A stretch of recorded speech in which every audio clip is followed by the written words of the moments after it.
नमस्कार साथियों, मैं सुनील कुमार आपका स्वागत करता हूं अपने YouTube channel Sunil study Studios पर। आज की हम जो क्लास शुरू करेंगे यहाँ पर आज की क्लास 10th के लिए अध्याय 3 प्रश्नावली 3.3 भाग 1।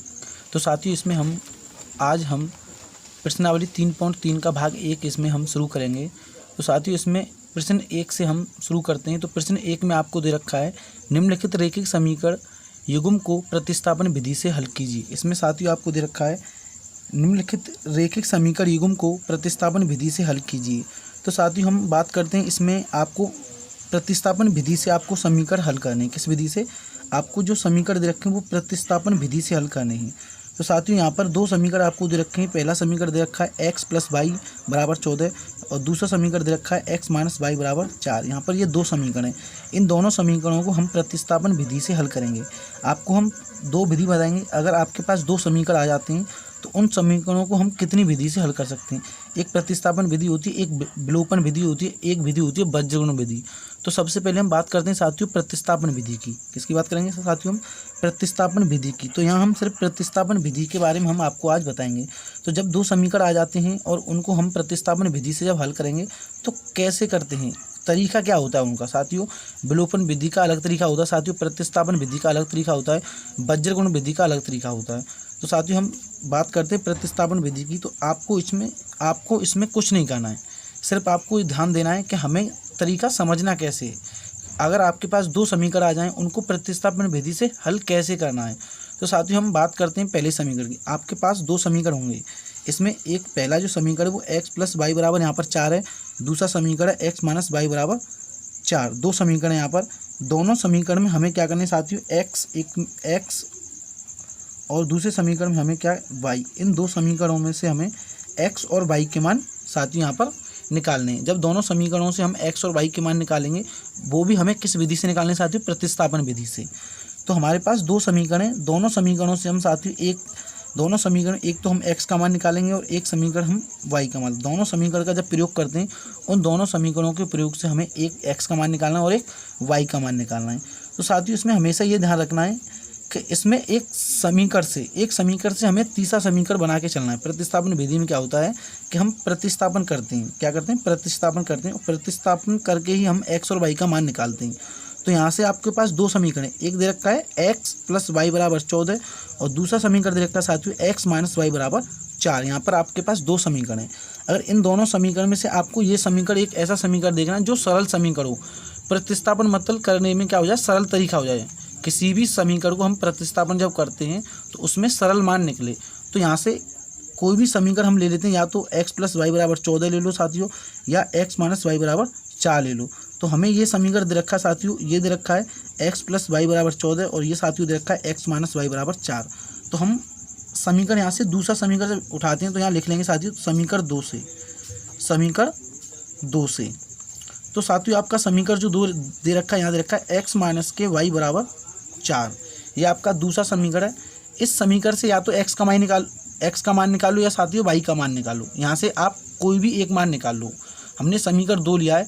इस समीकरण से या तो आप क्या कर सकते हैं? y का मान निकाल सकते हैं, या साथियों आप यहाँ से x का मान निकाल सकते हैं। तो हम ऐसी संख्या का मान निकालेंगे साथियों कि या तो x का निकालो या y का मान निकालो जो हमारी प्लस में हो।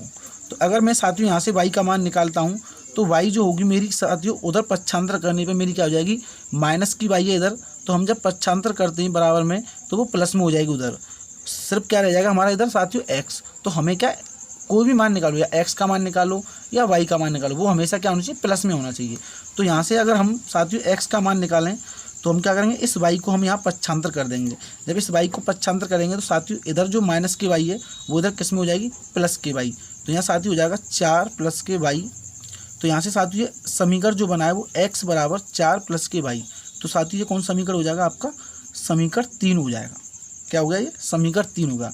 अब जो समीकरण 3 यहाँ से बना है तो साथियों आपको एक चीज़ यहाँ समझनी है आपको कि हम पक्षांतर जब करते हैं तो चिन्ह कैसे चेंज होते हैं। तो यहाँ साथियों हम इस जगह आपको बता देते हैं कि जब आपको बराबर दे रखा है बीच में, क्या दे रखा है साथियों? बराबर यहाँ बीच में दे रखा है। तो जब यहाँ बराबर दे रखा है तो यहाँ से आप पक्षांतर करने पर चिन्ह कैसे बदलते हैं ये आपको ध्यान देना है। तो साथियों जो हमारे चिन्ह बदलने का जो तरीका है तो यहाँ से समझेंगे। अगर यहाँ हमारी प्लस की कोई संख्या है साइड में, ये होता है एक इधर साथियों होता है LHS और साथियों इधर होता है RHS। दो साइड होती हैं आपकी, एक LHS साइड होती है, एक साथियों आपकी RHS साइड होती है। इन दोनों साइडों से हमारे चिन्ह कैसे बदलते हैं?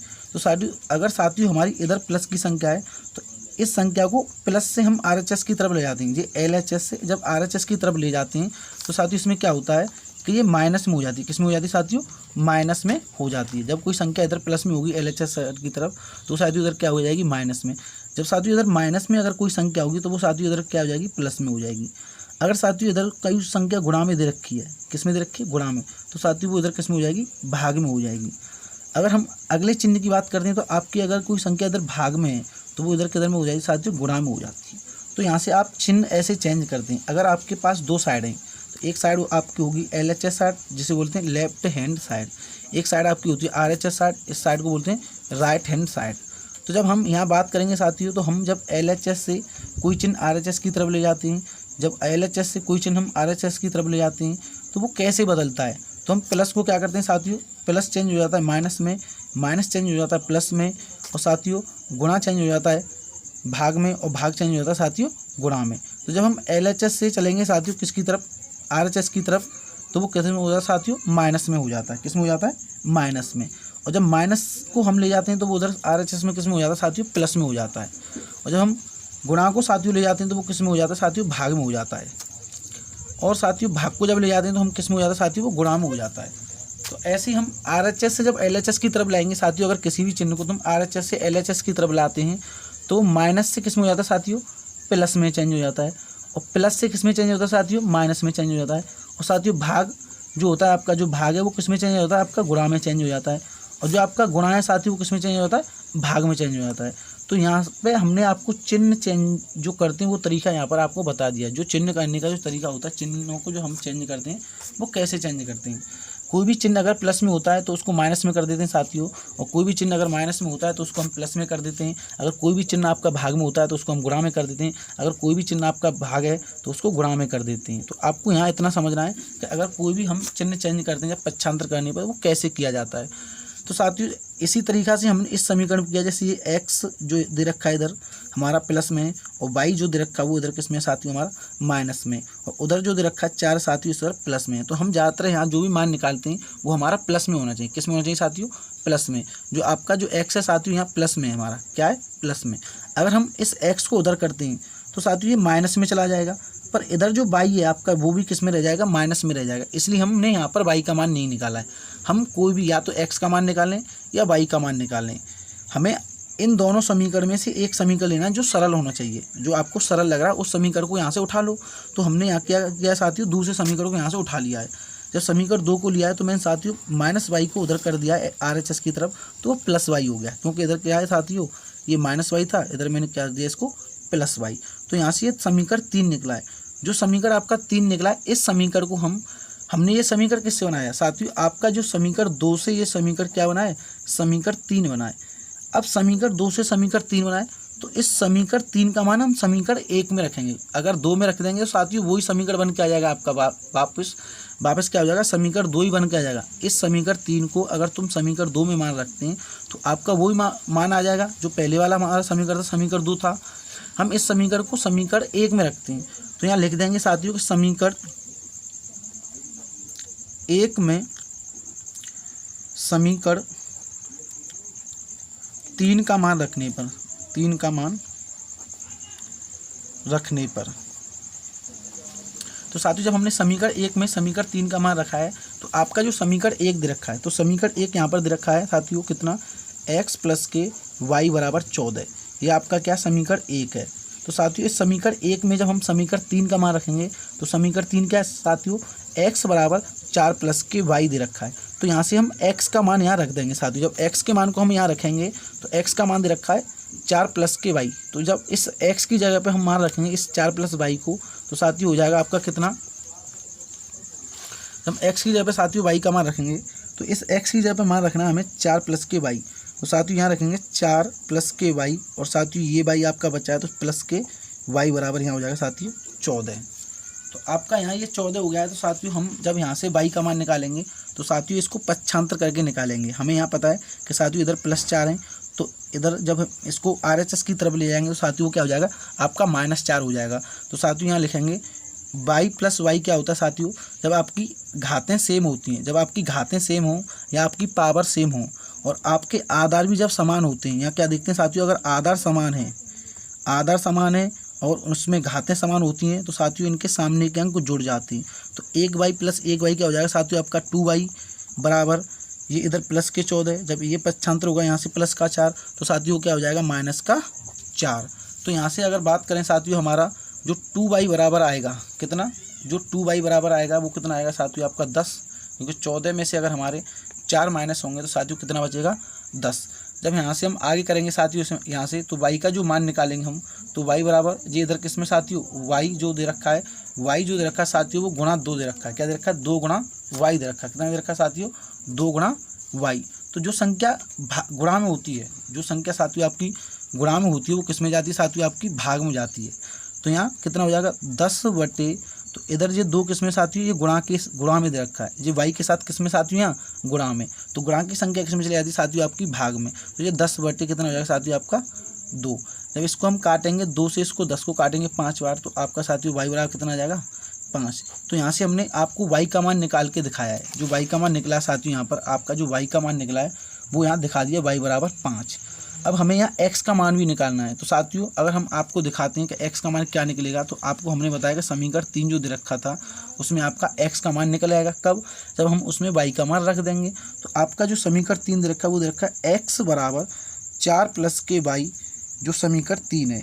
तो यहाँ से अगर हम डायरेक्ट इसमें y का मान रख दें तो साथियों यहाँ से x का मान भी निकल आएगा। तो इस प्रकार हम इसी को ऐसे करेंगे साथियों, आगे जब इसे करेंगे तो यहाँ पर तो यहाँ लिख देंगे समीकरण 3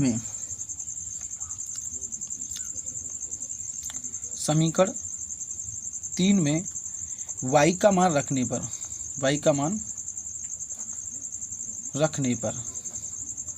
तो समीकरण 3 रखा साथियों आपका x बराबर 4 प्लस के y। साथियों x बराबर जो मान आएगा वो 4 प्लस y का जो मान दे रखा है साथियों यहाँ दे रखा है आपको कितना 5 दे रखा है, कितना दे रखा है साथियों, जो y का मान दे रखा है यहाँ पर 5 दे रखा है। तो यहाँ जब y का मान रखेंगे हम 5 तो आपका x बराबर हो जाएगा साथियों 9। तो साथियों हमने जो तरीका बताया यहाँ ये प्रतिस्थापन विधि बताइए, कौन सी विधि बताइए आपको, प्रतिस्थापन विधि। प्रतिस्थापन विधि में हमने ये तरीका बताया कैसे कैसे यहाँ पर हम प्रतिस्थापन विधि से x और y के मान निकालते हैं। आपको यहाँ पर 2 समीकरण दे रखे होंगे, दोनों समीकरणों से हम क्या x का मान और एक y का मान निकालते हैं। जब x का मान और y का मान निकल जाता है तो वो दोनों समीकरण क्या होते हैं साथियों यहाँ पर हल हो जाते हैं। तो ये दोनों समीकरण आपके क्या हो गए साथियों हल हो गए। तो आपको समझ में आया कि हमने जो विधि यहाँ पर करने का तरीका बताया वो आपको समझना है। ऐसे ही जो आगे सवाल होंगे वो भी यहाँ पर प्रतिस्थापन विधि के कराएंगे हम। तो साथियों ये सवाल आपको समझ में आया है तो इस वीडियो को ज़्यादा से ज़्यादा लाइक करें और हमारे चैनल को ज़्यादा से ज़्यादा सब्सक्राइब करें और अपने दोस्तों पर सब्सक्राइब करवाएं। इससे अगला क्वेश्चन हम आगे बता रहे हैं साथियों। आपको ये तरीका अगर आप समझ में आया है, अच्छे से समझ में आया तो और ज़्यादा से ज़्यादा हम और अच्छी वीडियो यहाँ पर बनाएंगे साथियों। अब ये आपको दूसरा समीकरण दे रखा है क्वेश्चन 2। पहले हमने पहला क्वेश्चन कराया था, अब हम क्वेश्चन 2 की बात करेंगे। तो क्वेश्चन 2 में भी यहाँ आपको 2 समीकरण दे रखे हैं। तो दोनों समीकरण को हम पहले अच्छे से यहाँ पर देखेंगे, फिर उससे एक तीसरा समीकरण साथियों हम यहाँ पर बनाएंगे। तो जब हम तीसरे समीकरण की जब बात करेंगे साथियों तो आपको पहले क्वेश्चन पढ़ने। तो क्वेश्चन दे रखा है आपको s माइनस टी बराबर 3, फिर दूसरा समीकरण दे रखा है साथियों आपका s बटे 3 प्लस के 2 बटे टी बटे 2 बराबर क्या दे रखा है 6। तो साथियों जब हम समीकरण को देखते हैं कि पहला समीकरण दे रखा है आपका s माइनस टी बराबर 3, फिर दूसरा जो समीकरण दे रखा है वो s बटे 3 प्लस के टी बटे 2 बराबर के 6। तो यहाँ से दोनों समीकरण में से आपको एक सरल समीकरण लेना है। उस सरल समीकरण से आपको या तो टी का मान निकालना है या s का मान निकालना है। वही आपका क्या हो जाएगा साथियों आपका तीसरा समीकरण हो जाएगा। तो हमें यहाँ जो दिख रहा है आपको पहला समीकरण सरल लग रहा है, क्योंकि ये जो दूसरा समीकरण दे रखा है वो भिन्न के रूप में दे रखा है। क्या दे रखा है s बटे 3 फिर साथियों प्लस के टी बटे 2 बराबर कितना दे रखा है 6। और जो आपका पहला समीकरण जो दे रखा है वो दे रखा है s माइनस टी बराबर 3। तो जब साथियों हम यहाँ से लिख लेंगे समीकरण 1 से, जो समीकरण 1 से हम मान निकालेंगे, या तो टी का मान निकालो साथियों या s का मान निकालो। तो समीकरण 1 से, तो समीकरण 1 से जब बात करेंगे तो समीकरण 1 आपको दे रखा है s माइनस के टी बराबर यहाँ दे रखा है 3। तो साथियों जब यहाँ से हम या तो s का मान निकाल लो या किसका निकाल लो टी का। तो हमें क्या मान निकालना है, हमने आपको पहले ही बता रखा है, हमें हमेशा जो मान निकालना है वो प्लस में निकालना है, या एस का मान निकालो वो आपका प्लस में निकालना है, टी का मान निकालेंगे तो साथियों वो भी आपका क्या होगा, प्लस में होना चाहिए। तो यहाँ से जब हमें दिख रहा है साथियों आपको कि यहाँ पर जो मान निकलेगा आपका, तो यहाँ दिख रहा है कि जो एस इधर किस में, प्लस में, और इधर जो माइनस में दे रखा है वो क्या है, टी है, तो वो LHS है। इस बराबर के अगर हम इधर बात करते हैं इस लेफ्ट हैंड की तरफ तो वो LHS होती है, जब इधर बात करते हैं साथियों ये क्या होती है आपकी RHS। ये होता है साथियों आपका LHS, ये आपका होता है इधर साथियों RHS। तो जब यहाँ से हम बात करेंगे साथियों इसमें कि एक होता है LHS और एक होता है साथियों आपका RHS, तो LHS की तरफ जो भी हम मान निकालें या RHS की तरफ जो मान निकालें या S का या T का, तो उसमें क्या होना चाहिए साथियों, आपकी जो मान होंगे ना वो प्लस में होंगे। S का ही मान प्लस में होना चाहिए आपका और T का ही मान प्लस में होना चाहिए। अगर मैं यहाँ से T का मान निकालता हूँ तो T साथियों इधर LHS की तरफ माइनस में, T किस में, माइनस में, और S साथियों इधर किस में, प्लस में। तो मैं क्या करता हूँ, इस S को प्लस में रहने देता हूँ, इधर ही S, और जो बराबर जो जितनी भी संख्या उनको क्या कर देता हूँ, मैं पक्षांतर कर देता हूँ। तो ये हो जाएगा 3 प्लस के T। जो इधर आपकी साथियों माइनस के T था वो मैंने RHS की तरफ क्या कर दिया, पक्षांतर कर दिया, वहाँ से मेरा क्या बन गया, वो प्लस में बन गया। तो S बराबर जो मान आया वो साथियों आया 3 प्लस के T। तो यही साथियों आपका क्या हो गया, समीकरण 3 हो गया। तो जो आपके पहला समीकरण था उसके बाद दूसरा समीकरण था, मैंने समीकरण 1 से यहाँ पर S का मान निकाल लिया, उसको बना दिया समीकरण 3। जब इस समीकरण 3 को मैं समीकरण 2 में रखूँगा, किस में रखूँगा साथियों, समीकरण 2 में। अब समीकरण 2 में जब हम मान रखेंगे समीकरण 2 में, तो ये समीकरण 2 आपको भिन्न के रूप में दे रखा है साथियों, किस में, भिन्न के रूप में। तो पहले हम इस समीकरण 2 को हम एक सरल समीकरण में बनाएंगे। सरल समीकरण क्या होता है साथियों, सरल एकदम सरल जो समीकरण है ये सरल समीकरण है यहाँ पर। क्योंकि ये सरल क्यों है, क्योंकि साथियों ये रेखिक समीकरण में लिखा हुआ है, क्योंकि हमें यहाँ सरल समीकरण दे रखा है S माइनस T बराबर 3, पर ये भिन्न के रूप में।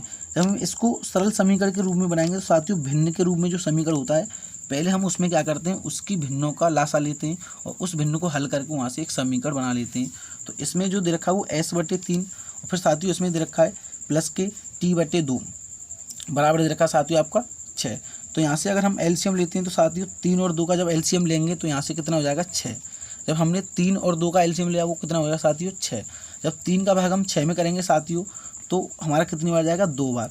2 का गुणा हम S में कर देंगे तो साथियों कितना आ जाएगा 2S प्लस के। अब उसके बाद हम आगे बात करेंगे साथियों, तो हम इस 2 का जब भाग देंगे 6 में तो वो कितनी बार जाएगा साथियों 3 बार। और जब 3 का गुणा हम T में करेंगे तो साथियों कितना होगा 3T बराबर के 6। तो साथियों इधर जो बन रही है हमारी, इधर क्या बन रही है, एक भिन्न बन रही है 2S प्लस के 3T/6। इधर जो बन रहा है खाली साथियों हमारी एक संख्या बन रही है, तो इस संख्या को भी हम क्या बना लेंगे, इसमें इधर क्या बना लेंगे, इसको भिन्न बना लेंगे। जब हमारी भिन्न दोनों साइड बन रही है और दोनों साइड कोई भी संख्या हमारी कोई भिन्न नहीं डिवाइड हो रही है, तो जब कोई भी भिन्न आपकी डिवाइड नहीं होती है तो हम क्या करते हैं साथियों, उसका क्रॉस मल्टीप्लाई करते हैं। क्यों करते हैं, क्योंकि देखो 6/1 है यहाँ पर और यहाँ दे रखा है 2S प्लस के 3/6। तो ये डिवाइड नहीं होगी, डिवाइड होती है तो उसको हम सरल कर देते हैं। यहाँ पर क्या नहीं हो रही है साथियों, डिवाइड नहीं हो रही है। तो जो भिन्न यहाँ पर डिवाइड नहीं हो रही है उसको क्या करते हैं हम, क्रॉस मल्टीप्लाई। जब इसका हम क्रॉस मल्टीप्लाई करेंगे तो साथियों इस 1 का मल्टीप्लाई करेंगे इस 2S में तो ये हो जाएगा 2S प्लस के 1 का मल्टीप्लाई करेंगे 3T में तो ये हो जाएगा 3T बराबर के इस 6 का मल्टीप्लाई हम 6 में करेंगे तो साथियों हो जाएगा इतना 36। तो आपका जो दूसरा समीकरण बना है साथियों, ये आपका दूसरा समीकरण बन गया है जो सरल समीकरण बन गया है। तो इस जो हमने तीसरा समीकरण बनाया साथियों वो समीकरण 1 से बनाया था। अब समीकरण 1 से जो समीकरण 3 बनाया आपका, उस समीकरण 3 को आपको समीकरण 2 में रखना है, 1 में नहीं रखना है। अगर 1 में रखेंगे तो साथियों वापस आपका समीकरण 1 ही बन जाएगा, क्योंकि हम जब समीकरण 3 का मान समीकरण 1 में रखेंगे तो वापस आपका समीकरण क्या बन जाएगा, समीकरण 1 ही बन जाएगा। और जब समीकरण 3 का मान हम समीकरण 2 में रखेंगे जब तो यहाँ से अब आपका मान निकलेगा, ठीक है।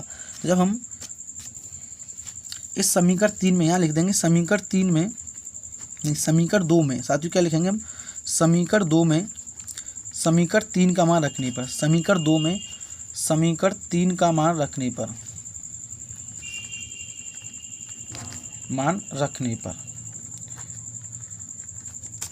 तो साथियों जब हम समीकरण 2 में हम समीकरण 3 का मान रखेंगे तो समीकरण जो 3 दे रखा है वो दे रखा है S बराबर 3 प्लस के T और समीकरण जो 2 दे रखा है वो दे रखा है 2S प्लस के 3T बराबर के 36। तो यहाँ साथियों दे रखा है आपका 2S प्लस के 3T बराबर के 36। ये आपका दूसरा समीकरण है। इस दूसरे समीकरण में आपको समीकरण 3 का मान रखना है। समीकरण 3 में आपको मान रखना है S का जो मान है वो कितना 3 प्लस के T, क्योंकि हम इस पूरे समीकरण का मान रखेंगे जो मान दे रखा है वो किसके बराबर है साथियों, समीकरण 3 दे रखा है एस के बराबर दे रखा है 3 + t। तो इस एस का मान हम रख देंगे। तो साथियों जब एस का मान रखेंगे तो एस बराबर दे रखा है आपका 3 + t। तो एस यहाँ क्या दे रखा है साथियों 2 गुणा एस, तो 2 गुणा, तो गुणा में क्या है साथियों 3 + के t, फिर उसके बाद आपका कितना 3t + के 3t बराबर के कितना हो जाएगा साथियों 36। जब यहाँ से हम निकालेंगे साथियों इसे आगे, जब हम साथियों आगे निकालेंगे तो ये क्या है 2 गुणा, फिर इसमें दे रखा है कोष्टक 3 + के t और प्लस 3t बराबर 36। जब हम इस 2 का गुणा 3 में करेंगे साथियों हो जाएगा 6, फिर प्लस इस 2 का गुणा t में करेंगे साथियों कितना आ जाएगा 2t और प्लस के 3t बराबर के कितना हो जाएगा साथियों 36। जब हम इस जगह से आगे करेंगे तो साथियों मैंने आपको बताया था कि यहाँ क्या देखना है, आपको आधार देखना है। ये क्या है आपकी जो t दे रखा है वो क्या है यहाँ पर आधार है। t क्या दे रखा है साथियों आधार। इस जगह भी आपका जो t दे रखा है वो भी आधार है। जब आधार समान होते हैं, जब आधार समान होते हैं और इनकी जब घातें भी समान होती हैं तो उनके सामने वाले अंकों को जोड़ते हैं और क्या करते हैं साथियों हम घटाते हैं। जब आपके आधार समान है और उनकी घातें समान है तो इनके सामने वाले अंकों को क्या कर देते हैं हम जोड़ देते हैं और घटा देते हैं। तो साथियों यहाँ उतार लेंगे 6 + के 2t में प्लस के 3t ऐड करेंगे तो साथियों आपका हो जाएगा 5t और बराबर के कितना बचा है आपका 36। तो साथियों हम यहाँ से हमें पता चल गया कि 6 + के 5t बराबर आपका हो जाएगा 36। जब यहाँ से हम t का मान निकालेंगे तो आपका जो 6 दे रखा है वो LHS की तरफ है। जो 6 + 5t जो दे रखा है, ये जो पूरा मान दे रखा है वो LHS की तरफ है और आपका जो 36 दे रखा है वो RHS की तरफ है। तो यहाँ से जब हम t का मान निकालेंगे तो आप पहले क्या रखेंगे 5t बराबर ये प्लस के जो 6 वो उस क्या हो जाएंगे आपके पक्षांतर हो जाएंगे RHS की तरफ। तो 36 - के 6। अब यहाँ से जब निकालेंगे तो 5t बराबर आपका 36 में से जब -6 करेंगे तो साथियों आपका कितना हो जाएगा 30। कितना हो जाएगा 30। जब यहाँ से हम साथियों t का मान निकालेंगे तो t बराबर आपका जो 5t बराबर 30 दे रखा है, जो 5t बराबर आपको 30 दे रखा है। तो यहाँ से पता चल रहा है जो 5 दे रखा है वो किस में दे रखा है साथियों आपको गुणा में दे रखा है। जब कोई संख्या हम पक्षांतर करते हैं LHS से RHS की तरफ ले जाते हैं साथियों, इस संख्या को जब मैं LHS से RHS की तरफ ले जाऊंगा तो वो गुणा की किस्म हो जाएगी भाग में और भाग की किस्म हो जाती है साथियों गुणा में। तो यहाँ से मैंने आपको पहले यहाँ समझा दिया कि कोई संख्या जब LHS से हम RHS की तरफ जाते हैं तो प्लस की हो जाती है माइनस, माइनस की हो जाती है प्लस, भाग की हो जाती है गुणा, गुणा की हो जाती है भाग। तो ये साथियों आपकी गुणा में तो ये हो जाएगी 30/5। तो इस 5 का जब भाग हम 30 में करेंगे तो साथियों आपका जो t बराबर मान आएगा वो कितना आएगा 6। तो यहाँ से आपका ये मान दे दिया t बराबर। अब हमें दोनों मान निकालने, एक s का निकालना है एक t का निकालना है। तो यहाँ से मैंने आपका t का मान निकाल लिया। जब इसमें t का मान जब मैंने निकाला है तो यहाँ से अब हमें s का ही मान निकालना है। अब जो t का मान निकला है यहाँ पर, जो आपका जो t का मान निकला है उस t के मान को समीकरण 3 में रख देंगे। जो हमने समीकरण 3 बनाया अभी हम आपको दिखाते हैं। तो समीकरण 3 दे रखा है, तो यहाँ दे रखा है s बराबर 3 + के t। अगर हम इस समीकरण 3 में t का मान रख देते हैं तो साथियों आपका क्या निकल आएगा s का मान भी यहाँ निकल आएगा। तो हम यहाँ लिख देंगे समीकरण 3 में s का मान रखने पर, समीकरण 3 में t का मान रखने पर, समीकरण 3 में t का मान रखने पर, तो साथियों जब हम समीकरण 3 में t का मान रखेंगे तो समीकरण 3 जो दे रखा है आपको दे रखा है s बराबर 3 + के t। तो समीकरण 3 में आपको देखा है s बराबर 3 + के t। जब इसमें हम t का मान यहाँ रखेंगे इस t के मान को तो साथियों आपका आ जाएगा s बराबर 3 + के 6। तो यहाँ s का जो मान निकला है वो कितना निकलेगा साथियों 9। तो हमने इन दोनों समीकरण से t का जो मान निकला है आपका 6 निकला है और साथियों s का जो मान निकला है आपका कितना निकला है 9 निकला है। इन आपको हमने पहले सवाल को जो आपको पहले क्वेश्चन बता रखा है उसी को इसी टाइप से कराया था हमने। आपको जो दूसरा क्वेश्चन कराया वो भी इसी टाइप से कराया है। तो ये इसमें आपको बताते हैं कि यहाँ आपको 2 समीकरण दे रखे हैं। ये दोनों समीकरण यहाँ पर दे रखे हैं आपको s - t बराबर 3, फिर दूसरा समीकरण साथियों s/3 + के t/2 बराबर के 6। ये 2 समीकरण हैं। इन दोनों समीकरण को हमने आपको बताया कि कैसे करना है, ये प्रतिस्थापन विधि होती है। तो जब हमने आपको बताया तो समीकरण मैंने आपको पहले बता रखा है कि समीकरण ऐसा लेना है आपको जो आप सरल समीकरण आपको दिखे। तो यहाँ से जो मुझे लग रहा है साथियों आपको समीकरण 1 जो लग रहा है वो क्या है आपको सरल समीकरण था। तो हमने सब समीकरण 1 को लिया है। तो समीकरण 1 दे रखा है s - के t बराबर कितना दे रखा है साथियों हमारा 3। तो जब हम s का मान अगर यहाँ से निकालें तो आपका s का जो मान निकला है s बराबर 3 + के t। तो ये आपका समीकरण 3 बन गया। अब इस समीकरण 3 को हम समीकरण दूसरे वाले मान रखते हैं। किसमें? समीकरण। क्योंकि जिस समीकरण से हम समीकरण 3 बनाते हैं उस समीकरण 3 का मान हम समीकरण जिससे बनाते हैं उसमें मान नहीं रखते हैं, उससे दूसरे वाले समीकरण में मान रखते हैं। तो आपका जो दूसरा समीकरण, यहाँ जो दूसरा समीकरण दे रखा है वो आपका एक भिन्न के रूप में समीकरण है। किसके रूप में समीकरण? भिन्न के रूप में यहाँ पर आपका समीकरण है। तो इसे भिन्न के रूप के जो समीकरण को उसको हम पहले सरल समीकरण बनाएंगे, एक रेखिक समीकरण बनाएंगे। तो जब कभी भी आपको भिन्न के रूप में अगर कोई भी समीकरण दे रखा है उसको पहले क्या करो, उसको सरल करो, भिन्न बना के उसको हल कर दो। तो यहाँ हमने हल करके आपको बता दिया है 2s + के 3t बराबर के 36। तो जब साथियों हम यहाँ आगे हम बात करेंगे जब, तो आपको दे रखा है कि यहाँ से समीकरण 2 जो बना है 2s + के 3t बराबर के 36। तो इस समीकरण 2 में हम समीकरण 3 का मान रख देंगे। तो हमने आपको बताया कि समीकरण 2 में समीकरण 3 का मान रखने से आपका t का मान निकला है 6। तो जो t का मान आपका जो निकला है ये वाला t बराबर 6 निकला है। इस t बराबर 6 से हमने जो समीकरण 3 बनाया था उसमें हम t के मान को रख के यहाँ से s का मान निकालेंगे। तो साथियों ये आपके हमने 2 सवाल करा दिए। इस जगह कितने सवाल करा दिए? आपको 2 सवाल करा दिए। इसमें जब हम तीसरा क्वेश्चन आपको कराते हैं तो आपको पहले तीसरा क्वेश्चन यहाँ लिखना है। साथियों हम जब तीसरे क्वेश्चन के यहाँ लिखेंगे तो तीसरा जो क्वेश्चन दे रखा है आपको, तीसरा क्वेश्चन दे रखा है, तीसरा समीकरण हम यहाँ लिख देते हैं। साथियों आपको तीसरा जो समीकरण दे रखा है वो दे रखा है 3x - के y बराबर 3। ये तीसरा क्वेश्चन का पहला समीकरण है। ये जो दे रखा है तीसरे क्वेश्चन का पहला समीकरण है। और तीसरे क्वेश्चन का जो दूसरा समीकरण होगा साथियों वो दे रखा है 9x - के 3y बराबर यहाँ पर हो जाएगा साथियों 9। तो 9x बराबर ये आपको दे रखा है कि 9x - के 3 बराबर कितना हो जाएगा साथियों? 9। तो यहाँ आपको 2 समीकरण दे रखे हैं। एक दे रखा है 3x - के y बराबर 3, फिर दे रखा है साथियों 9x - के 3y बराबर 9। तो यहाँ 2 समीकरण है। इन दोनों समीकरण से आप क्या करेंगे साथियों, एक ऐसा समीकरण लेंगे जिससे आपको समीकरण 3 बनाने को क्या लग जाए? सरल हो जाए। जब हम समीकरण 3 बनाएंगे तो यहाँ से क्या सरल लगेगा वो आपको यहाँ देखना है। तो यहाँ भी साथियों आपको समीकरण एक ही लग रहा है। क्यों? क्योंकि ये 3x फिर -y बराबर यहाँ 3 दे रखा है। समीकरण 2 में दे रखा है 9x - के 3y बराबर 9 दे रखा है। तो यहाँ से जब समीकरण 1 से हम बात करेंगे, समीकरण 1 तो जो समीकरण 1 दे रखा है वो दे रखा है 3x - के y बराबर 3। तो जब 3x - के y बराबर 3 दे रखा है तो यहाँ से हमारा 3x बराबर कितना हो जाएगा? साथियों आपका 3 + के y, ये आपका क्या होगा? 3x बराबर हो गया। पर हमें तो या तो x का मान चाहिए साथियों या y का मान। जो समीकरण 3 बनाते हैं उसमें एक का मान निकालो, या x का या y का। तो यहाँ से जब मैं x का मान निकालूंगा तो साथियों हो जाएगा 3 + के y बटे, ये इधर किस में साथियों आपका 3 गुणा में इधर रखा है तो वो किस में आ जाएगा? इधर भाग में आ जाएगा। तो ये जाएगा 3 + के y बटे 3। तो ये यहाँ क्या बन गया? आपका समीकरण 3 बन गया।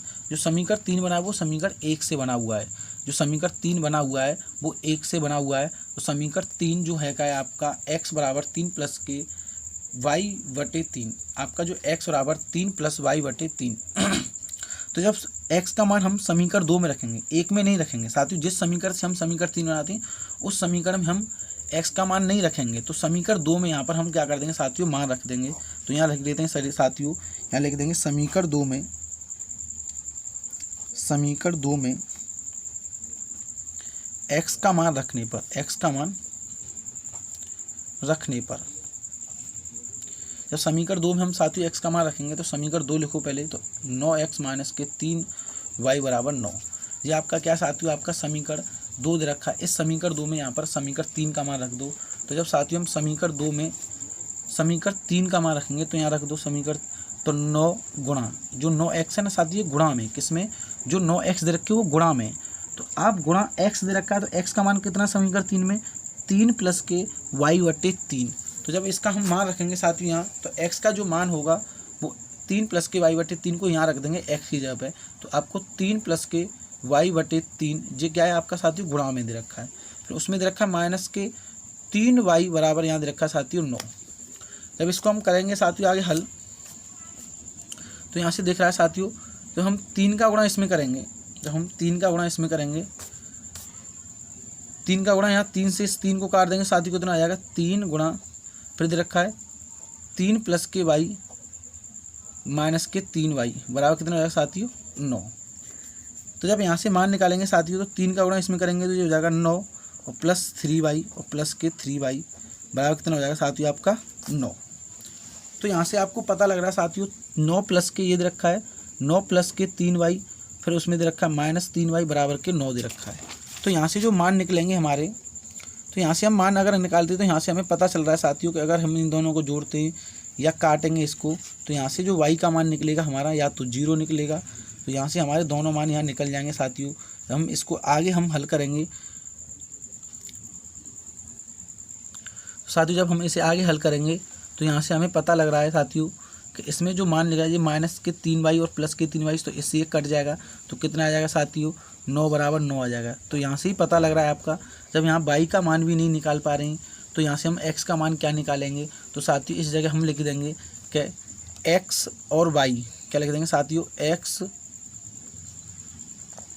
और y के कोई मान प्राप्त नहीं है, कोई मान प्राप्त नहीं है। तो साथियों इसमें हमारा x और y का कोई भी मान प्राप्त नहीं हुआ है।